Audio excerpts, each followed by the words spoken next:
মধ্যপ্রাচ্যে কয়েকদিনের তুলনামূলক নিরাপত্তার পর আবার শোনা যাচ্ছে যুদ্ধের দামামা। যুক্তরাষ্ট্র ইরানের বিরুদ্ধে নতুন করে বড় ধরনের সামরিক অভিযান চালানোর প্রস্তুতি নিচ্ছে। অন্যদিকে তেহরানও স্পষ্ট জানিয়ে দিয়েছে নতুন কোনো হামলা হলে তার জবাব হবে আরও কঠোর। ফলে 5 মাস ধরে চলা ইরান যুক্তরাষ্ট্র সংঘাত এখন আরও বিপজ্জনক এক পর্যায়ে পৌঁছানোর আশঙ্কা তৈরি করেছে।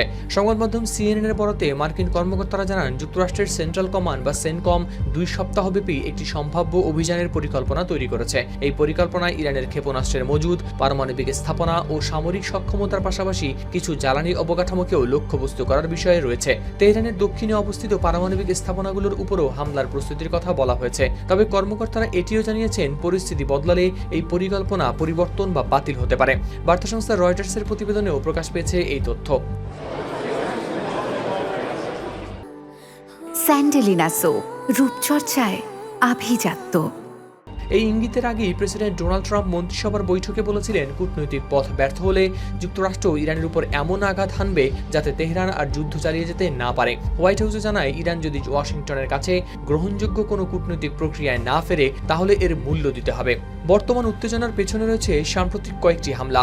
গেল সপ্তাহে জর্ডানে মার্কিন ঘাঁটি ও হরমুজ প্রণীতে বাণিজ্যিক জাহাজ লক্ষ্য করে হামলার জন্য যুক্তরাষ্ট্র ইরানকে দায়ী করেছে। পাল্টা জবাবে ইরানের বিভিন্ন সামরিক স্থাপনায় বিমান হামলা চালানো হয়। এরপর কয়েকদিনের বিরতি এলেও পুরোপুরি থামেনি যুদ্ধ। তবে যুদ্ধ চালিয়ে যাওয়া এখন ওয়াশিংটনের জন্য সহজ হচ্ছে না। সাম্প্রতিক জনমত জরিপে দেখা গেছে, যুক্তরাষ্ট্রের অল্প সংখ্যক নাগরিকই এই যুদ্ধ অব্যাহত রাখার পক্ষে। কংগ্রেসও যুদ্ধের অর্থায়ন নিয়ে উঠছে প্রশ্ন। ডেমোক্রেট আইন প্রণেতারা নতুন করে যুদ্ধের বাজেট সীমিত করার উদ্যোগের কথাও জানিয়েছেন।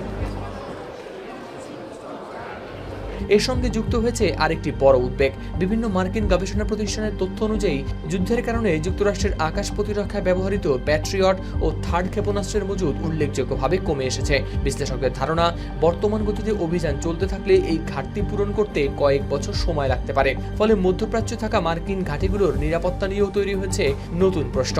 অন্যদিকে ইরানও থামায়নি সামরিক তৎপরতা। কুয়েতে ড্রোন হামলা, হরমুজ প্রণালীর কাছে তেলবাহী জাহাজে হামলা এবং লোহিত সাগরে সৌদি জাহাজের বিরুদ্ধে হুতিদের পদক্ষেপ, সব মিলিয়ে আরও বেড়েছে আঞ্চলিক উত্তেজনা।